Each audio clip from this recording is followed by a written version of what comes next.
Assalamualaikum warahmatullahi wabarakatuh. Pada kesempatan kali ini, kami akan mempresentasikan hasil survei fasilitas menggunakan kuesioner terhadap pengguna jalan di kawasan Tunjungan, Surabaya. Sebelum masuk ke pembahasan, izinkan saya memperkenalkan anggota kelompok saya terlebih dahulu. Yang pertama dari saya sendiri yaitu Fidelito Taufikul Ramadan, NPM 21091. Yang kedua ada Axel Wijaya Alfaid Luitan, NPM 21134. Yang ketiga ada Dina Kurnia Santi, NPM 22036. Yang keempat ada Salsabila Fernande, NPM 22039. Yang kelima ada Siti Fauziah, NPM 22041. Yang terakhir ada Ahmad Wildan Kholat, NPM 22092. Yang pertama ada latar belakang. Jalan Tunjungan merupakan ikon kota Surabaya yang memiliki nilai historis, ekonomi, dan nilai sosial yang tinggi. Kawasan ini berfungsi sebagai heritage, pusat aktivitas masyarakat, serta destinasi wisata yang ramai dikunjungi warga lokal maupun wisatawan luar kota maupun mancanegara. Pemerintah Kota Surabaya telah melakukan berbagai upaya revitalisasi seperti pelebaran trotoar, penataan jalur pedestrian, serta penambahan fasilitas pendukung seperti lampu penerangan, kursi, dengan tujuan meningkatkan kualitas ruang publik dan mendorong budaya pejalan kaki di perkotaan.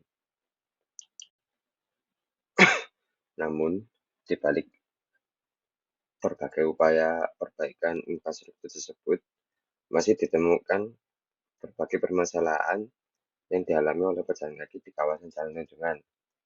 Menurut Benlin O.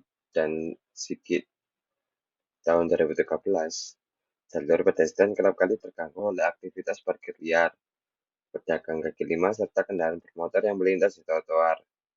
Selain itu, beberapa fasilitas penunjang seperti guiding block untuk disabilitas, tempat sampah, dan rambu penyeberangan jalan masih belum tersedia secara optimal. Selanjutnya yaitu bagian rumusan masalah. Rumusan masalah yang diangkat dalam penelitian ini yaitu yang pertama, bagaimana tingkat kepentingan oleh pengguna terhadap fasilitas pejalan kaki di Jalan Tunjungan. Kemudian yang kedua yaitu bagaimana tingkat kepuasan oleh pengguna terhadap fasilitas pejalan kaki di Jalan Tunjungan. Dan yang ketiga yaitu bagaimana kinerja fasilitas pedestrian di Jalan Tunjungan, apakah telah memenuhi harapan pengguna. Selanjutnya, tujuan penelitian ini adalah yang pertama, untuk mengetahui tingkat kepentingan oleh pengguna terhadap fasilitas pejalan kaki di Jalan Tunjungan. Kemudian yang kedua yaitu untuk mengetahui tingkat kepuasan oleh pengguna terhadap fasilitas pejalan kaki di Jalan Tunjungan. Dan yang ketiga yaitu untuk mengetahui sejauh mana kinerja fasilitas pedestrian di Jalan Tunjungan apakah telah memenuhi harapan pengguna. Lalu ada manfaat penelitian. Yang pertama adalah memberikan gambaran faktual mengenai kondisi dan pemanfaatan jalur pedestrian di kawasan Tunjungan berdasarkan persepsi pengguna. Yang kedua, menjadi bahan pertimbangan bagi pemerintah Kota Surabaya dan stakeholder dalam merencanakan, memperbaiki, dan mengelola fasilitas pedestrian agar lebih nyaman dan ramah bagi pejalan kaki. Yang terakhir yaitu menambah referensi ilmiah terkait studi perilaku dan preferensi pejalan kaki di kawasan perkotaan, khususnya di kawasan heritage dan kota Surabaya dan pusat kota. Kawasan pedestrian adalah bagian dari ruang kota yang dirancang khusus untuk mendukung aktivitas berjalan kaki secara aman, nyaman, dan efisien. Area ini mencakup trotoar, jalur penyeberangan, koridor pejalan kaki, plaza, serta ruang bebas berkendaraan bermotor. Kawasan pedestrian yang ideal memiliki jalur yang lebar, permukaan yang rata, dan tidak licin, dilengkapi pohon pelindung, bangku, pencahayaan, dan fasilitas pendukung lainnya. Ruang ini juga harus dapat diakses oleh anak-anak, lansia, dan penyandang disabilitas. Fungsi utama dari kawasan pedestrian antara lain yang pertama yaitu ada fungsi mobilitas, memberikan aksesibilitas yang baik dan memfasilitasi pergerakan pejalan kaki di kawasan perkotaan. Yang kedua ada fungsi sosial, yaitu menjadi ruang interaksi sosial yang terbuka dan inklusif bagi seluruh lapisan masyarakat. Yang ketiga ada fungsi estetika, yaitu meningkatkan keindahan kota dengan elemen desain seperti pohon pelindung, bangku, dan pencahayaan. Yang keempat ada fungsi ekonomi, yaitu meningkatkan nilai ekonomi kawasan melalui peningkatan aktivitas komersial. Aspek kenyamanan pejalan kaki, kenyamanan dipengaruhi oleh berbagai faktor seperti permukaan trotoar yang rata, lebar jalur yang memadai, keberadaan pohon pelindung, bangku, pencahayaan, serta bebas dari gangguan kendaraan dan pedagang kaki lima. Pejalan kaki merasa nyaman jika tidak merasa terancam, tidak terganggu, dan merasa aman dari cuaca ekstrim. Riset menunjukkan bahwa ruang teduh dan ventilasi alami juga berpengaruh terhadap kenyamanan pejalan kaki di iklim tropis seperti Surabaya. Lalu ada aspek keamanan pejalan kaki. Keamanan pedestrian berkaitan dengan resiko kecelakaan, kriminalitas, dan interaksi dengan kendaraan bermotor. Trotoar yang tidak berkesinambungan, rusak atau terlalu sempit bisa mengancam keselamatan pejalan kaki. Keberadaan pembatas jalan, zebra cross, sinyal penyeberangan, dan pengawasan keamanan sangat penting dalam meningkatkan rasa aman pengguna jalan kaki, terutama di kawasan wisata dan pusat perbelanjaan seperti di Surabaya, yaitu tepatnya di Jalan Tunjungan. Faktor penilaian jalur pedestrian. Beberapa faktor utama yang sering digunakan dalam menilai kinerja dan kualitas jalur pedestrian antara lain, yaitu yang pertama ada aksesibilitas, kemudahan akses bagi semua kalangan termasuk anak-anak, lansia, dan penyandang disabilitas. Yang kedua ada konektivitas, keterhubungan jalur pejalan kaki dengan fasilitas umum secara menyeluruh dan jelas. Yang ketiga ada keselamatan, perlindungan dari konflik dengan kendaraan, serta adanya rambu lalu lintas dan pencahayaan. Yang keempat ada kenyamanan, kondisi trotoar yang baik, adanya peneduh, tempat duduk, dan bebas gangguan. Yang kelima ada keamanan dan kebersihan, lingkungan yang bersih dan aman dari kriminalitas atau area kumuh. Berikut adalah studi terdahulu yang berkesinambungan dengan apa yang sedang kita bahas pada Jalan Tunjungan. Yang pertama ada Ardianti et al. Pada tahun 2019 mengevaluasi kinerja jalur pejalan kaki di Jalan Bendungan Sigura-gura yaitu Kota Malang, yang hasilnya menunjukkan bahwa beberapa segmen memiliki tingkat pelayanan rendah akibat adanya PKL dan parkir liar, sehingga perlu perbaikan pada aspek keselamatan, kenyamanan, dan daya tarik jalur pedestrian. Lalu ada Shauki et al. Pada tahun 2024 melakukan evaluasi terhadap koridor jalan Surya Kencana, Kota Bogor, sebelum dan sesudah revitalisasi. Studi ini menegaskan pentingnya melibatkan persepsi masyarakat dalam perencanaan pedestrian area. Lalu ada Wiganada dan Kartika pada tahun 2012 yang mengkaji kinerja jalur pedestrian di Jalan Pemuda Surabaya berdasarkan tingkat pelayanan LOS, karakteristik asal tujuan, serta kepuasan pejalan kaki. Hasil penelitian menunjukkan jalur memiliki LOS A, namun pemanfaatnya belum maksimal. Lalu yang terakhir ada Rizky et al. Pada tahun 2024 secara langsung meneliti tingkat workability di Jalan Tunjungan, yang hasil menunjukkan Jalan Tunjungan memiliki skor workability sebesar 74,07% yang dikategorikan sebagai beresiko rendah dan ramah bagi pejalan kaki. Selanjutnya, metodologi penelitian. Penelitian ini merupakan penelitian kuantitatif deskriptif yang bertujuan untuk memperoleh gambaran mengenai karakteristik, persepsi, dan kebutuhan pejalan kaki di kawasan Jalan Tunjungan Surabaya. Pendekatan kuantitatif digunakan karena data yang diperoleh bersifat numerik dan dianalisis secara statistik. Penelitian ini menggunakan metode survei dengan instrumen berupa kuesioner tertutup. Penelitian ini dilaksanakan di kawasan Jalan Tunjungan Surabaya.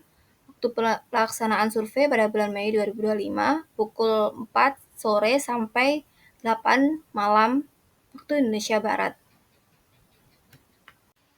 Selanjutnya, Populasi dan sampel. Populasi dalam penelitian ini adalah pejalan kaki yang melintas, beraktivitas, atau mengunjungi kawasan jalan tunjungan. Karena jumlah populasi tidak diketahui secara pasti, maka pengambilan sampel dilakukan dengan metode non-probability sampling, khususnya accidental sampling, yaitu pengambilan responden yang kebetulan berada di lokasi dan bersedia mengisi kuesioner. Jumlah responden yang dijadikan sampel dalam penelitian ini adalah sekitar 40 orang, dengan pertimbangan keterwakilan data untuk dianalisis secara deskriptif dan statistik. Selanjutnya, instrumen penelitian. Penelitian ini adalah kuesioner tertutup yang disusun untuk mengukur persepsi pejalan kaki terhadap fasilitas dan kenyamanan kawasan jalan tunjungan. Kuesioner terdiri dari dua bagian utama. Yang pertama, karakteristik responden. Bagian ini mencakup data demografis responden, seperti usia, jenis kelamin, pendidikan terakhir, asal daerah, dan pekerjaan. Kedua, penilaian terhadap fasilitas dan lingkungan pejalan kaki. Responden diminta untuk menilai tingkat kepentingan dan tingkat kepuasan terhadap sejumlah indikator seperti lebar trotoar, aksesibilitas bagi difabel, ketersediaan tempat duduk, informasi penunjuk arah, dan yang lainnya. Penilaian menggunakan skala Likert 1-5, di mana untuk kepentingan skor 1 sangat tidak penting, 5 sangat penting, untuk kepuasan skor 1 sangat tidak puas, 5 sangat puas. Data yang dikumpulkan melalui kuesioner kemudian diolah. Namun, sebelumnya dianalisis untuk uji validitas dan reliabilitas antara responden yang berjumlah 30 yang mengisi kuesioner dan kuesioner yang kami buat. Apakah sudah valid dan reliable? Selanjutnya, uji validitas dilakukan dengan teknik korelasi person product moment dan uji reliabilitas dilakukan menggunakan Cronbach alpha. Selanjutnya, teknik pengumpulan data. Data yang dikumpulkan dengan menyebarkan kuesioner secara langsung atau offline kepada pejalan kaki di kawasan jalan tunjungan. Responden dipilih secara acak yang sedang berada di trotoar, area duduk, dan fasilitas publik di sepanjang jalan tersebut. Selanjutnya, uji validitas dan reliabilitas. Yang pertama, uji validitas. Validitas merupakan ukuran sejauh mana suatu instrumen dapat mengukur apa yang ingin diukur. Dalam penelitian ini, validitas digunakan untuk mengevaluasi apakah item-item dalam kuesioner benar-benar mencerminkan dimensi kepentingan dan kepuasan terhadap fasilitas pedestrian. Uji validitas dilakukan dengan korelasi person product moment antara skor tiap item dengan skor total. Item dianggap valid apabila nilai signifikasi SAID 2 sampai tailored atau kurang dari 0,05. Uji reliabilitas adalah derajat konsistensi suatu instrumen apabila dilakukan pengukuran berulang-ulang dalam kondisi yang sama. Dengan kata lain, reliabilitas mengukur keajekan hasil instrumen. Uji reliabilitas menggunakan Cronbach alpha dengan batas minimal 0,6. Semakin tinggi nilai alpha atau maksimum 1, maka semakin reliable item kuesioner tersebut. Selanjutnya, teknik analisis data. Data dianalisis menggunakan metode Important Performance Analysis atau IPA yang menggabungkan dua dimensi utama, yaitu tingkat kepentingan dan tingkat kinerja. Langkah analisis IPA adalah sebagai berikut. Yang pertama, menghitung rata-rata skor untuk setiap indikator pada kedua dimensi. Kedua, memetakan indikator ke dalam kuadran IPA, yaitu kuadran 1, prioritas utama, tinggi pentingnya, rendah kinerjanya. Kedua adalah kuadran 2, pertahankan prestasi, tinggi pentingnya, tingkat kinerjanya.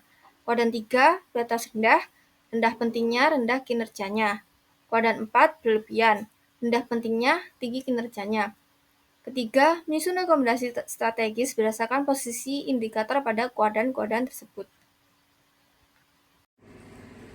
Pada survei persepsi pengguna jalan terhadap fasilitas pejalan kaki yang ada di kawasan tunjungan terhadap 40 orang responden dengan profil responden, yang pertama jenis kelamin, laki-laki 17 orang dan perempuan 23 orang. Yang kedua usia 10-15 tahun 1 orang, 16-20 tahun 7 orang, 21-25 tahun 20 orang, 26-30 tahun 5 orang, 31-35 tahun 3 orang, 36-40 tahun 3 orang, lebih dari 40 tahun 1 orang. Pekerjaan, pelajar 3 orang, mahasiswa 18 orang, karyawan swasta 15 orang, wirausaha 1 orang, dan lainnya yaitu freelancer serta ibu rumah tangga sebanyak 3 orang. Pendidikan terakhir SMP sederajat sebanyak 2 orang, SMA sederajat sebanyak 33 orang, D3 1 orang, S1 atau D4 sebanyak 4 orang. Sebelum hasil survei dianalisis lebih lanjut, terlebih dahulu dilakukan uji validitas dan reliabilitas terhadap kuesioner yang digunakan.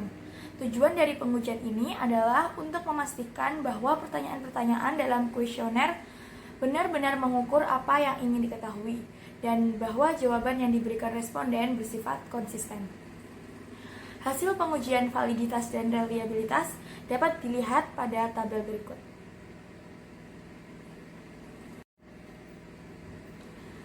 Yang pertama, uji validitas. Uji validitas ini dilakukan dengan menggunakan analisis korelasi person product moment antara skor setiap item pertanyaan dengan total skor. Kriteria validitas ditentukan berdasarkan nilai R hitung dibandingkan dengan R tabel pada tingkat signifikansi 5% atau 0,005. Hasil uji menunjukkan bahwa seluruh item memiliki nilai R hitung lebih dari R tabel, sehingga dapat disimpulkan bahwa seluruh item dalam kuesioner valid dan layak digunakan dalam analisis. Selanjutnya, uji reliabilitas. Pengujian ini dilakukan dengan menghitung nilai Cronbach alpha, yaitu suatu metode statistik yang umum digunakan untuk mengukur keandalan suatu kuesioner. Ambang batas minimum hasil uji Cronbach alpha adalah sebesar 0,6. Dan hasil perhitungan dari data kami menunjukkan bahwa nilai Cronbach alpha adalah 0,953. Nilai ini menunjukkan bahwa kuesioner termasuk dalam kategori reliable karena berada di atas ambang batas minimum sebesar 0,6 dan termasuk ke dalam kategori reliabilitas yang sangat tinggi. Dengan demikian, bisa disimpulkan bahwa kuesioner yang digunakan dalam penelitian ini sudah terbukti valid dan reliable, sehingga data yang diperoleh dari responden bisa dipercaya dan layak untuk dianalisis lebih lanjut. Ya, lalu untuk hasil dari analisis metode Important Performance Analysis atau bisa disingkat IPA, kita menggunakan kuesioner yang berisikan 18 pertanyaan yang mewakili dari 4 seksi, yaitu fasilitas difabel, kenyamanan trotoar, fasilitas pendukung pejalan kaki, dan juga rambu pejalan kaki. Nah, kita di sini mengambil dua aspek, yaitu tentang kepentingan dan juga kepuasan yang nanti kita akan analisis dengan metode IPA. Nah, di survei ini kita mengambil sebanyak 40 data dari responden yang hasilnya sebagai berikut. Ya, sehingga apabila hasil tadi kita rata-rata dari aspek kepentingan maupun kepuasan, maka akan menjadi seperti tabel di samping. Ya, lalu selanjutnya kita mengecek tingkat kesesuaian aspek kepentingan dengan kinerja dengan rumus berikut. Dan lalu dari hasil perhitungan kita mendapatkan nilai sebesar 91,34%. Yang berarti di mana eh, kinerjanya masih belum mencapai tingkat kepuasan dari pengguna fasilitas. Sehingga kita perlu mencari tahu di mana letak yang harus diperbaikinya dengan menggunakan diagram kuadran. Ya, lalu untuk menentukan batasan dari kuadrannya, kita perlu untuk mencari nilai rata-rata dari aspek terhadap kepentingan dan kinerja. Sehingga nanti kita dapat nilai sebesar 4,085 dan untuk X dan Y sebesar 4,472. Itu sebagai skor batasan di antar kuadrannya nanti yang bisa kita pakai untuk di dalam diagram. Nah, lalu kita masuk ke dalam penentuan kuadran dari hasil analisis. Nah, dari sebelumnya kita telah membuat batasan dari kuadran dengan memasukkan rata-rata kepuasan dan juga rata-rata kepentingan sehingga menjadi bentuk kartesius seperti yang terlampir pada diagram kuadran tersebut, di mana kita di sini akhirnya kita bisa tahu apakah dari setiap aspek dari pertanyaan yang disampaikan itu masuk ke dalam kuadran yang mana. Dan bisa kita lihat di sini bahwa eh, beberapa kuadran memiliki kuad, eh, posisi yang berbeda. Ya, untuk selanjutnya kita mulai menentukan dari kuadrannya setelah kita melihat dari grafik tadi. Dari grafik tadi kita bisa lihat bahwa beberapa dari kuadran itu memasuki kuadran 2 dan kuadran 3 ya, yang dimana menjadi rata-rata kuadran yang terlampir pada grafik tersebut. Ya, seperti yang sudah dijelaskan teman saya sebelumnya bahwa kuadran 2 itu memiliki arti bahwa eh, aspek-aspek yang ditinjau itu memiliki tingkat kepentingan yang tinggi dan juga memiliki tingkat kepuasan yang tinggi. Sementara untuk kuadran 3 itu memiliki tingkat kepentingan yang rendah dan juga tingkat kinerja yang rendah. Nah, lalu dari hasil analisis tersebut dan juga dari grafik diagram kartesius yang terlampir, dapat kita ketahui bahwa beberapa fasilitas atau rata-rata fasilitas yang terdapat di jalan tunjungan itu masuk ke kuadran 2, di mana memiliki arti bahwa fasilitas di jalan tunjungan itu memiliki kepentingan yang tinggi di mata pengguna dan juga telah mencapai kepuasan yang tinggi di mata pengguna. Nah, dapat kita artikan bahwa pengelola telah berhasil untuk mewujudkan fasilitas yang sesuai dengan yang dibutuhkan dan diinginkan oleh para pengguna pedestrian. Sebagai contoh dari aspek-aspek yang masuk ke dalam kategori ini, yaitu seperti lebar trotoar yang cukup, fasilitas penyeberangan jalan yang memadai, dan juga ketersediaan rambu-rambu pendukung pengguna. Lalu, untuk beberapa fasilitas juga masuk ke dalam kuadran 3, di mana yang memiliki artian eh, pengguna berpikir bahwa fasilitas dari aspek tersebut itu memiliki kepentingan yang rendah dan juga memiliki tingkat kepuasan yang juga rendah. Nah, dapat disimpulkan dari sini bahwa terdapat beberapa aspek yang pengguna itu merasa fasilitasnya itu tidak terlalu penting atau dibutuhkan untuk para pengguna jalan. Tapi yang disadari juga oleh pengguna dari penyedia fasilitas juga tidak terlalu eh, mengadakan dari aspek-aspek tersebut secara baik. Sebagai contoh dari aspek-aspek tersebut, itu ada seperti fasilitas untuk sudut kemiringan trotoar, lalu juga aspek dari keberadaan jalur ubin peringatan atau warning tile, dan juga dari kondisi halte yang berada di area pedestrian tersebut. Dari para pengguna jalan masih belum merasa hal tersebut penting dan juga merasa bahwa hal tersebut telah diinisiasi dengan baik oleh pengelola. Namun perlu untuk digarisbawahi bahwa beberapa aspek yang muncul di diagram masuk ke dalam kuadran 1, di mana yang setelah dijelaskan sebelumnya oleh teman saya bahwa kuadran 1 memiliki arti bahwa aspek yang ditinjau memiliki kepentingan yang tinggi, namun memiliki tingkat kepuasan yang rendah. Hal ini perlu diartikan sebagai prioritas utama yang perlu untuk segera diperbaiki dan juga segera untuk diadakan atau ditinjau. Nah, adapun dari beberapa aspek yang masuk ke dalam kuadran 1, yaitu seperti kelandaian jalur, keberadaan jalur landai atau ram, lalu juga keberadaan lajur pemandu atau guiding block, lalu juga ada ketersediaan tempat sampah yang memadai untuk para pengguna pedestrian. Berdasarkan hasil analisis IPA yang telah kami lakukan, dapat disimpulkan bahwa sekitar sebagian besar aspek fasilitas pedestrian di Jalan Tunjungan berada di kuadran 2, artinya sudah memenuhi kebutuhan dan kepuasan pengguna, terutama dari segi lebar trotoar, lampu penerangan, rambu lalu lintas, dan fasilitas tempat duduk.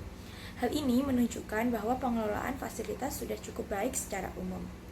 Namun, beberapa aspek juga memasuki kuadran 3, yaitu aspek yang dinilai kurang penting dan juga kurang memuaskan, seperti kemiringan trotoar dan jalur ubin peringatan atau warning tiles, yang meskipun bukan prioritas tetapi perlu ditingkatkan agar kualitas fasilitas tidak menurun.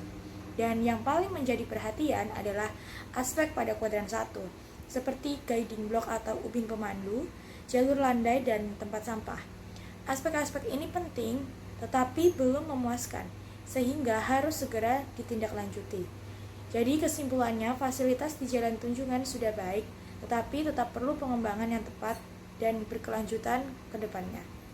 Selanjutnya, saran yang dapat diberikan adalah yang pertama, aspek pada kuadran 1 seperti guiding block dan jalur landai perlu segera ditingkatkan karena penting untuk aksesibilitas terutama bagi penyandang disabilitas.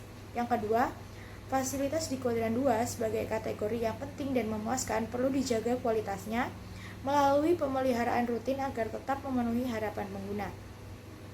Yang ketiga, aspek di kuadran 3. Meskipun kurang prioritas tetapi perlu ditingkatkan secara bertahap demi menjaga standar kenyamanan dan keamanan secara menyeluruh.